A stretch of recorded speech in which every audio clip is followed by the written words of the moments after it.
Hello my dear student, welcome back to my YouTube channel escape foundation tutorial. Friend, आज की इस video में हम लोग कवर करेंगे Bihar board class 10th subject history chapter number 3 हिंद चीन में राष्ट्रवादी आंदोलन से संबंधित कुछ महत्वपूर्ण वस्तुनिष्ठ प्रश्न। ये सभी प्रश्न आप सभी के एग्जाम के पॉइंट ऑफ व्यू से बहुत ही ज़्यादा इम्पोर्टेंट रहने वाला है, इसलिए आपको प्रत्येक क्वेश्चन अच्छा से करना है, ठीक ना, ताकि एग्जाम में आप अच्छे मार्क्स अचीव कर सकें। क्वेश्चन स्क्रीन पर जाने से पहले आप सभी फ्रेंड से रिक्वेस्ट है, यदि वीडियो पसंद आता है तो इसे लाइक कीजिए, हमारे इस चैनल को सब्सक्राइब कीजिए और वीडियो से रिलेटेड क्वेश्चन से रिलेटेड आप सभी को जहां कुछ भी डाउट है आप अवश्य हमें कमेंट सेशन के माध्यम से उस डाउट को सोल्व करा सकते हैं, ठीक ना।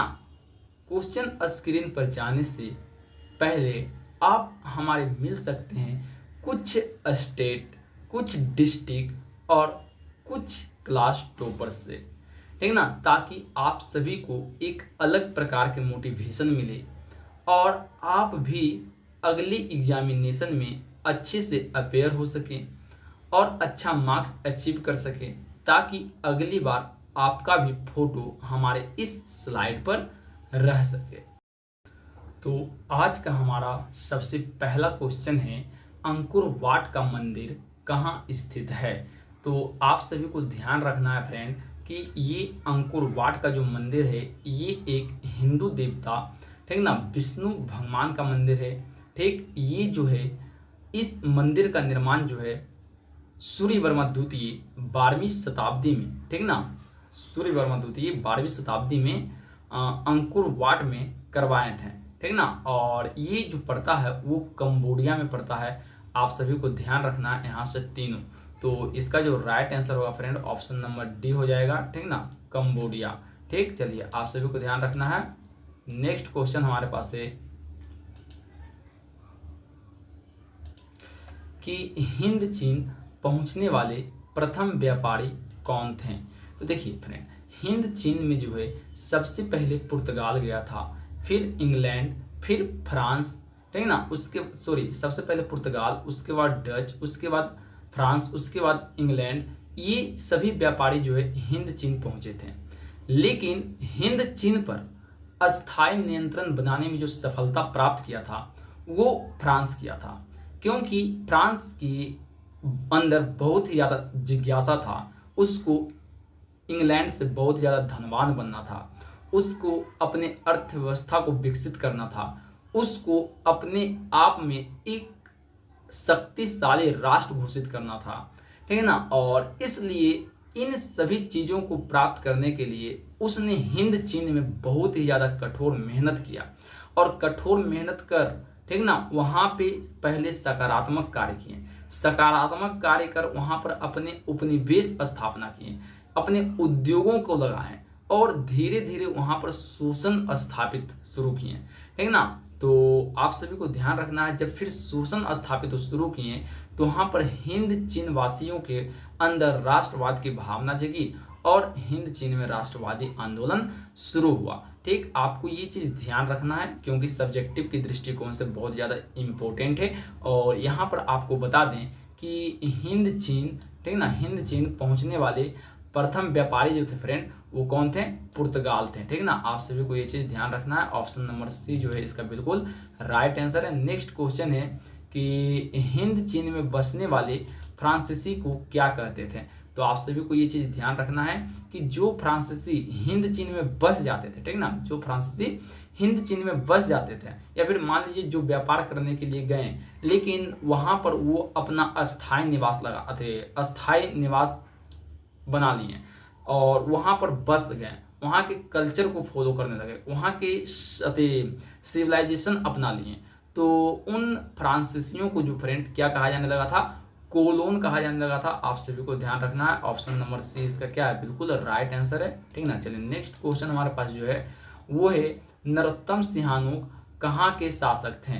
तो आप सभी को ध्यान रखना है फ्रेंड, नरोत्तम सिंहानुक एक प्रतिष्ठित, शक्तिशाली, ठीक ना, और काफ़ी बोल सकते हैं एक प्रकार से कूटनीतिज्ञ शासक थे जो, ठीक ना, अमेरिका के द्वारा धमकाने से भी ये नहीं डरे, अमेरिका का डट कर सामना किए, ठीक ना। भले ही अमेरिका इनके 40,000 एकड़ भूमि रबड़ का बर्बाद कर दिया हो, लेकिन फिर भी ये अपने अंतिम सांस तक अमेरिका से युद्ध करते रहे, ठीक ना, और अंततः आखिरकार ये जीत भी हासिल की है, ठीक ना। और ये हम वहाँ के शासक की बात कर रहे हैं, ठीक ना, जहाँ हमारे अंकोर वाट का मंदिर सूर्यवर्मा द्वितीय द्वारा, ठीक ना, बनाया गया था। तो आप सब अब समझ गए होंगे कि नरोत्तम सिंहानुक जो थे वो कहाँ के शासक थे। तो नरोत्तम सिंहानुक जो थे फ्रेंड वो कंबोडिया के शासक थे, आप सभी को ध्यान रखना है, ठीक है ना। ऑप्शन नंबर डी जो है इसका बिल्कुल राइट आंसर है। चलिए नेक्स्ट क्वेश्चन की ओर हम लोग बढ़ते हैं और अगला क्वेश्चन है कि the history of the loss of Vietnam, ठीक है ना, the history of the loss of Vietnam जो पुस्तक है फ्रेंड वो कौन लिखा था। तो देखिए आप सभी को बता दें कि जो फ्रांस में जो हिंद चीन में राष्ट्रवादी आंदोलन का जो शुरुआत हुआ था, ठीक है ना, वो कहीं ना कहीं वहाँ के कुछ राष्ट्रवादी व्यक्ति, ठीक है ना, कुछ क्रांतिकारी व्यक्ति के द्वारा ही शुरू किया गया था, ठीक है ना। जिसमें से सबसे पहला जो व्यक्ति का नाम आता है वो आता है फान बुई चाओ। फान बुई चाओ के द्वारा जो है हिंद चीन वासियों के अंदर राष्ट्रवाद की भावना को प्रेरित करने के लिए, जागृत करने के लिए एक पुस्तक लिखा गया था। पुस्तक का नाम क्या था तो आप सब यहाँ देख सकते हैं, the history of the loss of Vietnam, ठीक है ना। ये उनका पुस्तक था और इस पुस्तक में राष्ट्रवाद की प्रेरणा से संबंधित बहुत ही मोटिवेशनल भरी बातें लिखी हुई थी, जिसको पढ़ करके हिंद चीन वासियों के अंदर राष्ट्रवाद की भावना प्रेरित हुई, जागृत हुई। और ये वैसा किताब था जिसने फ्रांसीसियों के विरुद्ध पूरे हिंद चीन में, ठीक ना, पूरे हिंद चीन में जो है तहलका मचा कर रख दिया, ठीक। तो ये जो पुस्तक लिखा गया था वो किनके द्वारा लिखा गया था फ्रेंड, तो आप सभी को ध्यान रखना है कि ये जो पुस्तक है वो फान बुई चाओ द्वारा लिखा गया था, ठीक है ना। ऑप्शन नंबर बी जो है इसका बिल्कुल राइट आंसर है, ठीक है ना। आप सभी को ये चीज़ ध्यान रखना है। चलिए नेक्स्ट क्वेश्चन की ओर बढ़ते हैं। मार्च 1946 ईस्वी में फ्रांस व वियतनाम के बीच होने वाले समझौता को, ठीक है ना, किस नाम से जानते हैं, ठीक। तो आप सभी को ध्यान रखना फ्रेंड कि जब देखा गया कि हिंद चीन का जो शक्ति है फ्रांस के अपेक्षाकृत अत्यधिक हो रहा है, और जब फ्रांस को लगने लगा कि अब हमारा उपनिवेश हिंद चीन में अधिक दिनों तक नहीं टिक सकता है, तो इसने अपने उपनिवेश को वहाँ पर कायम रखने के लिए, ठीक ना, वहाँ पर जो है वहाँ के शासक से इसने, ठीक है ना, 16 मार्च 1946 को एक हनोई नामक स्थान पर जो है एक समझौता किया, और इस समझौता का नाम था हनोई समझौता। इस समझौता के अंदर बहुत सी बातें रखी गई थी, और इन बातों में जो है ये देखा गया कि फ्रांस अपना प्रायोरिटी जो है सबसे पहले दे रहा है, उसके बाद हिंद चीन वासियों का प्रायोरिटी दे रहा है, और भी कुछ कारण थे जिससे ये समझौता टूट गया था, ठीक है ना। और फ्रांस के खिलाफ फिर से आंदोलन शुरू हुआ, और उसके बाद अंततः 1945 ईस्वी में जो है फ्रांस को जो है वियतनाम छोड़ना पड़ा। तो आप सभी को इतना चीज़ ध्यान रखना है, देख रहे हैं कि आपको हम कितना अच्छा से एक्सप्लेन करके बता रहे हैं, ठीक है ना। और यदि आप हमारे इस वीडियो को अच्छा से देखते हैं तो इससे आपको पूरा चैप्टर का जो समरी है वो अच्छा तरीका से समझ में आ जाएगा, और आपसे ऑब्जेक्टिव क्वेश्चन भी लगना शुरू हो जाएगा। तो यहाँ जो समझौता होगा ये कौन हो जाएगा, हनोई समझौता। ऑप्शन नंबर बी जो है इसका क्या है, बिल्कुल राइट आंसर है। आप सभी को ध्यान रखना है, ऑप्शन नंबर बी, ठीक। चलिए नेक्स्ट क्वेश्चन को हम बढ़ते हैं, और अगला क्वेश्चन जो हमारे पास है फ्रेंड वो है, किस प्रसिद्ध दार्शनिक ने एक अदालत लगाकर अमेरिका को वियतनाम युद्ध के लिए दोषी करार दिया, ठीक। तो देखिए आप सभी को बता दें कि जब अमेरिका का आगमन वियतनाम में हुआ, ठीक ना, हालांकि अमेरिका जो है वियतनाम को शुरू से ही, ठीक ना, कुछ आर्थिक सहायता कर रहा था, किंतु जब 1939 ईस्वी में ये जापान का वहाँ पर आगमन हुआ, उसके बाद जो है उससे पहले ही अमेरिका भी वहाँ पर अपना रूप जो है ले चुका था, अमेरिका भी वहाँ पर अपना स्थान ले चुका था। वियतनाम स्वतंत्रता के बाद जो है आप सभी को पता होगा कि वियतनाम दो भागों में बट गया था, एक उत्तरी वियतनाम और एक दक्षिणी वियतनाम। उत्तरी वियतनाम का जो शासक बना था वो हो ची मिन्ह बने थे, और दक्षिणी वियतनाम का जो शासक था वो अमेरिका के द्वारा ही बनाया गया व्यक्ति बाओ दाई, नाम क्या था, बाओ दाई, आप सभी को ध्यान रखना है, वो बने थे। हालांकि उत्तरी वियतनाम में जो है साम्यवादी विचारधारा काफी तेजी से उग्र रूप ले रहे थे, और इसी साम्यवादी विचारधारा को अमेरिका रोकना चाहता था, और यही कारण था कि अमेरिका जो है हिंद चीन में प्रवेश किया। और अमेरिका हिंद चीन में प्रवेश करने के बाद वहाँ की स्थिति जो है काफ़ी मतलब कि भयानक हो गई थी, और युद्ध बमबारी, ठीक ना, सेनाओं का आगमन शुरू हो गई थी, काफ़ी जोरों शोरों पर था। और इसलिए एक प्रसिद्ध दार्शनिक का आगमन हुआ, ठीक है ना, जिनका नाम रसेल था। इन्होंने एक अदालत लगाया, और अदालत के दौरान जो है वियतनाम में जो भी युद्ध हुआ था, ठीक है ना, जो भी उनका ये विभाजन हुआ था उत्तरी वियतनाम और दक्षिणी वियतनाम, तो उनके बीच जो है इसका दोषी जो ठहराया था वो अमेरिका को ठहराया था। तो ये कौन हो गया, इसका राइट आंसर जो हो जाएगा फिर वो हो जाएगा रसेल। व्यक्ति का नाम क्या था, रसेल, कि प्रसिद्ध दार्शनिक अदालत लगाकर अमेरिका के लिए, ठीक ना, वियतनाम युद्ध को क्या किया, दोषी करार दिया। चलिए नेक्स्ट क्वेश्चन हमारे पास है कि हिंद चीन में अंतिम युद्ध समाप्ति के समय अमेरिका के राष्ट्रपति कौन थे। मतलब कि जब हिंद चीन में युद्ध समाप्त होने वाला था तो उस वक्त अमेरिका के राष्ट्रपति जो है वो कौन थे। तो आप सभी को ध्यान रखना है, उस वक्त अमेरिका का जो राष्ट्रपति था वो निक्सन थे, ठीक है ना, कौन थे, निक्सन। और जब अमेरिका स्वतंत्र हुआ था 1789 ईस्वी में अमेरिका का संविधान लागू हुआ था, उस वक्त जो थे वो कौन थे, तो उस वक्त तो जॉर्ज वाशिंगटन थे। उसके बाद जो है रूजवेल्ट कब बने थे, तो जब 1929 से 30 के समय का जब आर्थिक मंदी था, तो उस वक्त जो है उस वक्त ये अमेरिका के राष्ट्रपति जो बने थे वो FD रूजवेल्ट बने थे।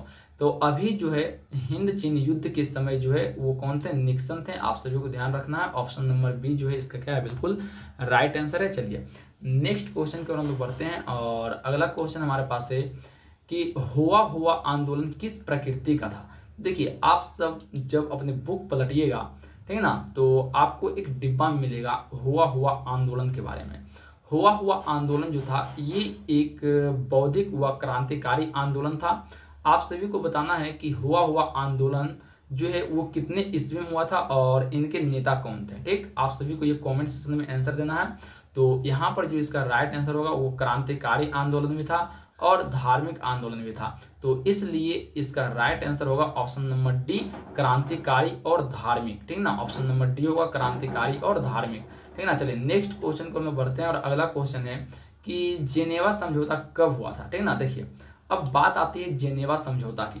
तो आप सभी को ध्यान रखना है कि वियतनाम एकीकरण को लेकर के, ठीक ना, जेनेवा समझौता हुआ था उत्तरी वियतनाम और दक्षिणी वियतनाम, और इसमें ये बताया गया था कि यदि दोनों विभाजित वियतनाम के शासक यदि मतलब कि मंजूर हैं एकीकरण करने के लिए, तो वे जो है 1956 ईस्वी तक, ठीक है ना, कितने ईस्वी तक, 1956 ईस्वी तक जो है वो दोनों वियतनाम का एकीकरण कर सकता है। ठीक है ना। तो ये जो समझौता हुआ था वो इसी को लेकर हुआ था, और ये कब हुआ था, तो 1954 ईस्वी में हुआ था। आप सभी को ध्यान रखना है जेनेवा समझौता कब हुआ था, 1954 ईस्वी में। ऑप्शन नंबर ए इसका क्या है, बिल्कुल राइट आंसर है। चलिए नेक्स्ट क्वेश्चन हमारे पास है कि वियतनाम का एकीकरण कब पूर्ण हुआ। ठीक ना, तो देखिए आप सभी को बता दें वियतनाम का एकीकरण जो है वो माइली गांव की घटना के बाद जो है काफी हद तक मतलब कि विश्वास कर लिया गया था कि अब दोनों वियतनाम का जो है एकीकरण हो जाएगा, क्योंकि अमेरिका के प्रवेश के बाद वियतनाम हो गया, कंबोडिया जैसे देश हो गए, इनमें इतना ज़्यादा बमबारी स्टार्ट हुआ था कि बताया जाता है कि द्वितीय विश्व युद्ध के दौरान, ठीक ना, द्वितीय विश्व युद्ध के दौरान इंग्लैंड जो है जर्मनी पर भी उतना बमबारी नहीं किया था जितना अमेरिका किया था। अमेरिका जो है युद्ध के दौरान बहुत सारे हथियार का प्रयोग किया था, फॉर एग्जांपल एजेंट ऑरेंज हो गया, ठीक ना, रासायनिक हथियार हो गया, फिर बम हो गया, बम बरसक, उसके बाद इसके अलावा और भी बहुत सारे हथियार था, ठीक है ना। और इसके बाद जो है वियतनाम की स्थिति काफ़ी खराब हो गई थी और अमेरिका की जो सेना थे वो दक्षिणी वियतनाम में एक गांव पड़ता, माइली गांव, नाम क्या था, माइली गांव, वहाँ के बच्चों, ठीक है ना, बच्चों हो गया, पुरुषों हो गया, स्त्रियों हुआ, उनको बंधक बनाया, उनके साथ काफ़ी दिनों तक मतलब कि जो है बलात्कार किया। उसके बाद जो है उस पूरे गांव में जो है आग लगा दिया, ठीक है ना। और इस आग में, इस मरते दम में एक जो है एक ही व्यक्ति बचा था, ठीक है ना, जिन्होंने इस घटना को उजागर किया और लोगों के सामने प्रस्तुत किया और इसलिए इस घटना का नाम पड़ गया माइली गांव की घटना। और इस घटना के बाद जो है अमेरिका की जो पकड़ थी हिंद चीन से, खास करके वियतनाम से, धीरे धीरे कमजोर होना शुरू हुआ, क्योंकि इस पर फिल्म बना करके पूरा विश्व में दिखाया जाने लगा इस अमेरिका की इस हरकत को। और उसके बाद जो है अमेरिका के जो राष्ट्रपति थे निक्सन, उन्होंने कुछ योजना बनाए और इनमें इनका जो योजना था वो फर्स्ट बार में 5 सूत्री योजना बनाए थे।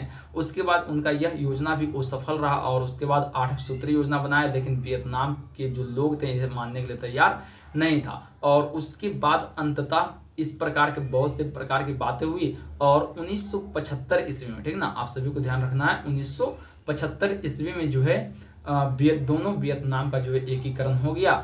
और मुख्य रूप से यदि बात करते हैं वियतनाम स्वतंत्रता का, तो वो 1975 ईस्वी में हुए थे। और स्वतंत्र वियतनाम के जो राष्ट्रपति बने थे वो कौन बने थे, हो ची मिन्ह, ठीक है ना, कौन बने थे, हो ची मिन्ह, आपको ध्यान रखना। और यहाँ पर जो है टाइपिंग मिस्टेक हो गया है, यहाँ 1875 नहीं बल्कि 1975 होगा। ऑप्शन नंबर डी जो है इसका बिल्कुल राइट आंसर है। चलिए नेक्स्ट क्वेश्चन हमारे पास जो है, अनामी दल के संस्थापक कौन थे, ठीक है ना, बताइए अनामी दल के संस्थापक कौन थे। तो आप सभी को ध्यान रखना है, अनामी दल के जो संस्थापक थे वो जॉन गुयेन आई थे, ठीक है ना, कौन थे, जॉन गुयेन आई, अनामी दल के संस्थापक। नेक्स्ट क्वेश्चन है कि दिएन बिएन फू के युद्ध में कौन बुरी तरह से हार गया था। तो आपको ये भी ध्यान रखना है कि दिएन बिएन फू के युद्ध में जो था फ्रेंड, वो फ्रांस बुरी तरीका से हार गया था दिएन बिएन फू के युद्ध में।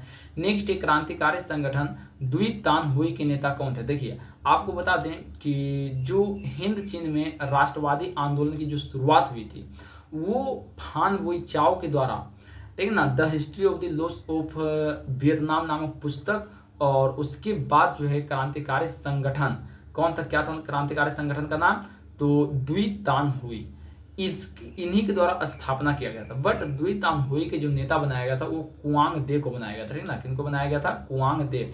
ऑप्शन नंबर सी जो है इसका बिल्कुल राइट आंसर है, आप सभी को ध्यान रखना है। नेक्स्ट क्वेश्चन है कि जापान ने हिंद चीन पर कब अधिकार जमा लिया था।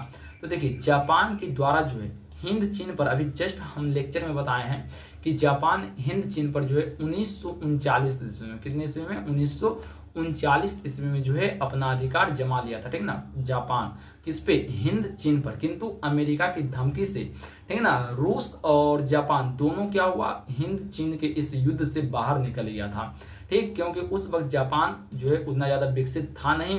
और 1939 ईस्वी में द्वितीय विश्व युद्ध भी हुआ था और द्वितीय विश्व युद्ध में जो है अमेरिका ऑलरेडी नागासाकी और जापान के नागासाकी पर जो है काफ़ी ज़्यादा बम का प्रयोग किया था, जिसके कारण जापान की स्थिति काफ़ी खराब हो चुकी थी। और यही कारण था कि उस वक्त अमेरिका के धमकाने से जापान जो है हिंद चीन से अपना पैर पीछे खिसका लिया, ठीक है ना। चलिए नेक्स्ट क्वेश्चन हमारे पास जो है वो है अस्कोर्दस विद्रोह कब हुआ था। तो आपको ये ध्यान रखना है कि अस्कोर्दस विद्रोह जो फ्रेंड वो 1868 ईस्वी में हुआ था।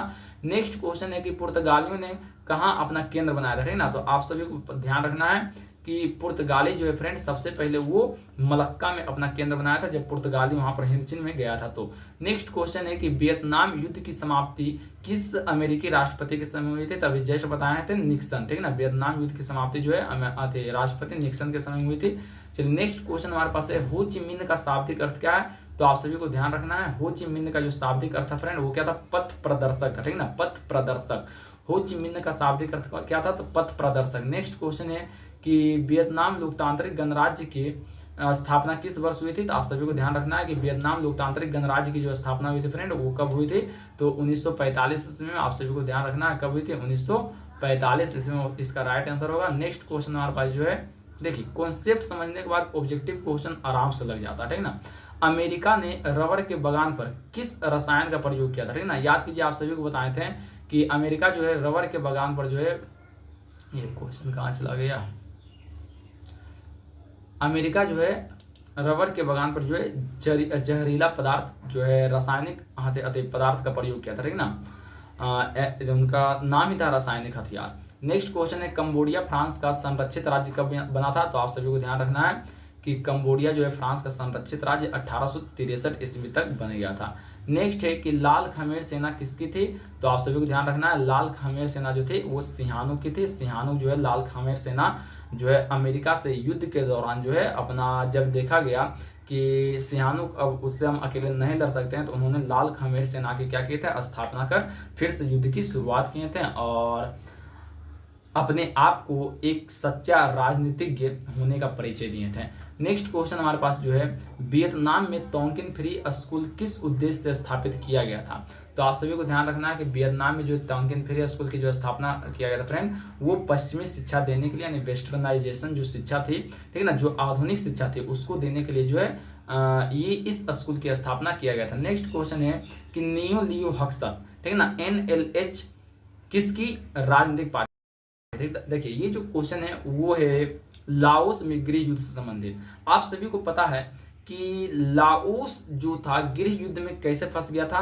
तो लाओस गृह युद्ध में फंसने का मेन रीजन था लाओस तीनों भाई ही था, ठीक है ना, तीनों भाई ही जो है लाओस को गृह युद्ध में फंसाया क्योंकि तीनों भाई जो था आपस में सौतेले भाई था और ये तीनों चाहता था कि सत्ता का हकदार भूमि नौसवान और सुवर्ण फुमा, ये इन्हीं तीनों का सरकार था वहां पर। लेकिन इस युद्ध में फ्रेंड थोड़ा हम कंफ्यूज हो रहे हैं, शायद भूमि नौसवान का जो है सरकार बना था जिसके कारण जो पाथेट लाओ को जो है मंजूर नहीं था और उसने जो है नियो लियो हक्सत नामक राजनीतिक पार्टी का गठन कर किसी कारण से, किसी मतलब कि प्रयास से वो जो है ये भूमि नौसवान के पार्टी में जो है शामिल भी हुआ था, किंतु वहां पर जो है गृह युद्ध स्टार्ट ही था और हालांकि तीनों भाई जो है आपस में लड़ झगड़ आपस में सुलझा करके ही क्या क्या था, तीनों भाई जो है वहां पर गृह युद्ध में फंस गया था, ठीक ना। चलिए तो यहाँ नियो लियो हक्सत जो पार्टी थी वो किसकी थी? पाथेट लाओ की थी। आप सभी को ध्यान रखना, ऑप्शन नंबर सी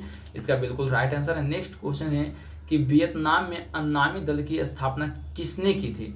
तो वियतनाम में अन्नामी दल की जो स्थापना की थी अभी जस्ट बताए थे जॉन गुएन आई ने, ठीक ना, जॉन गुएन आई ने। संयुक्त वियतनाम का गठन कब हुआ था? तो 1975 ईस्वी में भी जस्ट बताया फ्रेंड। नेक्स्ट क्वेश्चन है हुआ आंदोलन के प्रणेता कौन थे?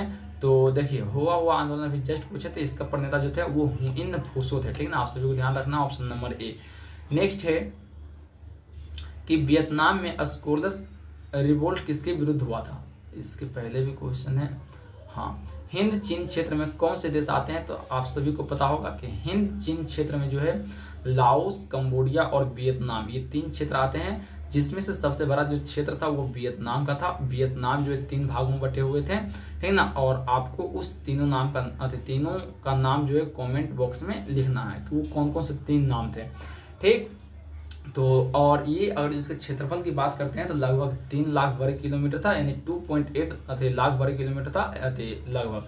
नेक्स्ट क्वेश्चन है कि वियतनाम में स्कोरलस रिवोल्ट किसके विरुद्ध हुआ था? तो स्कोरलस रिवोल्ट जो था ईसाइयों के विरुद्ध हुआ था। आप सभी को ध्यान रखना है। किस राष्ट्रपति के शासनकाल में अमेरिका ने वियतनाम युद्ध में पहली बार भाग लिया था? तो आप सभी को ध्यान रखना है कैनेडी के शासनकाल में जो है अमेरिका वियतनाम युद्ध में पहली बार भाग लिया था, यानी जब अमेरिका वियतनाम में प्रवेश कर रहा था तो उस वक्त अमेरिका के जो राष्ट्रपति थे वो कैनेडी थे, ठीक ना। आप सभी को ध्यान रखना, बहुत बार एग्जाम में आया हुआ है। नेक्स्ट क्वेश्चन है ये क्वेश्चन कहाँ गायब हो जाता है।